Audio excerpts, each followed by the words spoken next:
So and coming to మీరు professional లైఫ్ని రెండింటిని బ్యాలెన్స్ చేస్తున్నారని చెప్పారు కదా. ఇప్పుడు ఈ ప్రమోషన్స్ అని ఇన్స్టాగ్రామ్లో ఎంత ఎర్న్ చేస్తున్నారు? అది లెక్క ఉండదు. ప్రాపర్‌గా అదే ఫోకస్ చేసుకొని కరెక్ట్‌గా చేసుకుంటే ఉన్న అకౌంట్‌కి, రీచ్‌కి మంత్లీ ఒక 40,000-50,000 రావచ్చేమో. బట్ నేను అంత రెగ్యులర్‌గా చేయను కాబట్టి ఒక 10,000-20,000 మధ్యలో. అది కూడా నేను కరెక్ట్‌గా చేస్తే ఇచ్చినవన్నీ. ఎందుకంటే ఈ చాలా వరకు ఈ ప్రమోషన్స్ ఏంటంటే చేపించుకుంటారు గానీ మనీ ఇవ్వడం చాలా లేట్ అవుతది. సో, ఒక పర్టిక్యులర్ మంత్‌కి మనకి ఇంత రెవెన్యూ జనరేట్ అవుతది అని ఉండదు. యూట్యూబ్ అంటే మనకి తెలుస్తది పర్టిక్యులర్‌గా ఇంత అని చెప్పి. బట్ ఈ ప్రమోషన్స్ ఏంటంటే ఇప్పుడు చేయండి తర్వాత ఇస్తాము, ఆ తర్వాత ఇస్తాము అంటారు. అలా పోయేదే గానీ పర్టిక్యులర్ అమౌంట్ అని అయితే చెప్పలేం. అన్‌లెస్ అండ్ అంటిల్ ఒక 1,000,000 ఫాలోవర్స్ ఉన్నారు అంటే ఒక ఈజీగా 1,00,000 వరకు తెచ్చుకోవచ్చు. సో అంటే బాగానే వస్తుంది ఇన్స్టాగ్రామ్ బానే అంటే వస్తది. రీజనబుల్గా. రీజనబుల్‌గా. మనం చేసుకునే దాన్ని బట్టి ఉంటది.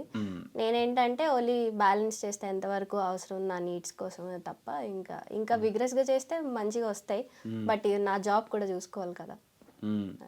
సో మెయిన్ మీరు అంటే పబ్లిక్ సర్వీస్ చేయాలని ఫిక్షనల్గా కాకుండా నాన్ ఫిక్షనల్గా హెల్ప్ చేద్దామని ఫిక్స్ అయ్యారు అంతే కదా. అలా అనుకోవచ్చు మేబీ. అంటే డైరెక్ట్ సర్వీస్ చేద్దామని ఇండైరెక్ట్ కంట. ఏం సర్వీసులండి. ఐఏఎస్, ఐపీఎస్ అంటే సర్వీస్ అనుకోవచ్చు. అదేం లేదు, అది వేరే. ఇప్పుడు చదివితేనే సర్వీస్ కాదు కదా. అలా అని కాదు. అంటే యాక్చువల్ సర్వీస్ డెఫినిషన్ అయితే వాళ్ళు చేసేది. మనమంతా ఎంటర్‌టైన్‌మెంట్ ఇది.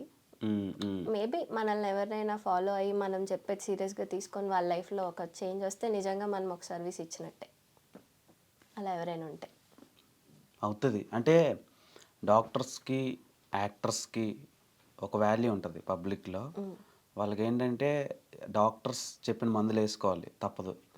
యాక్టర్స్ చెప్పింది గుర్తుపెట్టుకుంటారు. ఎందుకంటే ఒకటి నచ్చి రెండోది ఏదో ఇంపార్టెంట్ అయ్యింది. సో వీళ్ళిద్దరికీ వరల్డ్ని మార్చే క్యాపబిలిటీస్ ఉంటాయి. ట్రూ. సో ఆ రెండు మీలో ఉన్నాయి కాబట్టి సో మీరు కూడా వెరీ సూన్ మార్చేద్దాం. మార్చేద్దాం అంటున్నారు.